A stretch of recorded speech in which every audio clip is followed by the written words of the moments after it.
Hi there, this is Ann Ryan, and I just wanted to take a minute to talk to you about being a tenant in this COVID-19 situation.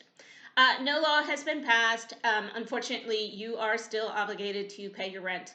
Some landlords have been nice and they've given people a little bit of money off their rent or allowed them to pay late, but there's no blanket exemption from paying your rent. If the landlord's not paying their mortgage, you still have to pay your rent. If the landlord's not paying the association, you still have to pay your rent. If they aren't paying the association and you've signed an addendum that says you will, you may have to actually pay the association and the landlord separately. If you're going to do that, you need to have good documentation, and you might want to talk to a lawyer about the details of it. But just in summary, there is no exemption. You do need to pay your rent.